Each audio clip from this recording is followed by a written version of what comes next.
સ્વાગત છે તમારું જનતા કી તાકાત ન્યૂઝ અને જનતાના નયન ન્યૂઝમાં। હું છું આપનો હોસ્ટ મોહમ્મદ અમીન ભટ્ટી। વાગરામાં ગ્રામસભા પર ઉઠ્યા ગંભીર સવાલો। પ્રજાને અંધારામાં રાખીને પૂર્ણ થઈ ગઈ ગ્રામસભા। વાગરામાં તારીખ 5/6/2026ના રોજ યોજાયેલી ગ્રામસભાને લઈને અનેક સવાલો ઊભા થયા છે। ગામના લોકોમાં ચર્ચા છે કે ગ્રામસભા ક્યારે બોલાવવામાં આવી, તેની જાણ કોને કરવામાં આવી અને તેમાં કોણ હાજર રહ્યું તેની સ્પષ્ટ માહિતી સામાન્ય પ્રજા સુધી પહોંચી જ નથી।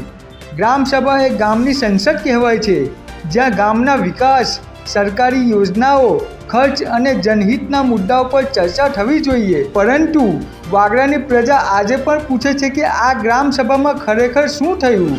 સ્થાનિક લોકોનો આક્ષેપ છે કે પંચાયતના અમુક હોદ્દેદારોએ પોતાની રીતે જ સમગ્ર કાર્યવાહી પૂર્ણ કરી દીધી અને ગામના મોટાભાગના લોકોને તેની જાણ પણ થવા દીધી નહીં।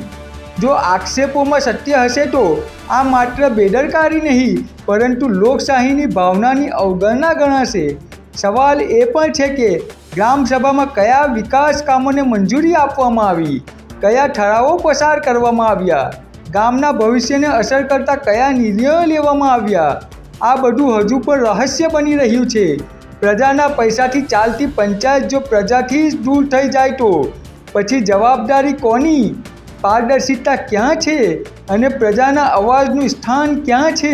હવે વાગરાની પ્રજા જવાબ માંગે છે। ગ્રામસભાની કાર્યવાહી જાહેર કરવાની અને પ્રજાને તમામ માહિતી આપવાની માંગ ઉઠી રહી છે। હવે જોવાનું એ રહેશે કે જવાબદાર હોદ્દેદારો પ્રજાના વિશ્વાસને જાળવવા માટે શું પગલાં ભરે છે કે પછી આ સમગ્ર મામલો પર કાગળો સુધી સીમિત રહી જશે। સવાલ પ્રજાનો છે, જવાબ કોણ આપશે? જનતા કી તાકાત ન્યૂઝ કેમેરામેન મકસૂદ ખિલજી સાથે હું મોહમ્મદ અમીન ભટ્ટી। એને કોઈ ખેડૂતનું કોઈ પૂછવા જતું નથી। એ વખત મામલતદાર રજૂઆત કરી, પંચાયતોમાં રજૂઆત કરી, તો એનો કોઈ નિકાલ થતો નથી।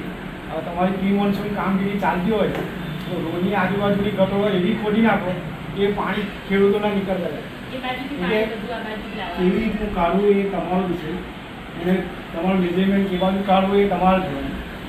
અત્યારે તકલીફ એવી છે કે દિવાળી સુધીને એક ખેતરમાં જવાતું નથી, કાળીભાઈ વિસ્તારની અંદર પણ ખબર નથી પડતી ક્યાં ગઈ વાતને દબાઈ જાય। એ પરિસ્થિતિ આ વર્ષે બી ઊભી થવાની જ છે। એટલે આ વખતે બાજુ નવી 2-3 સોસાયટીઓ કદાચ બની એટલે હવે પાણીના નિકાલ જે આ બાજુની સાઈડે આવે છે એ રોકાવાના જ છે। એટલે અંદરની ખેતી કરતા લોકો દિવાળી વગર ખેતી કરવા જવાતું નથી।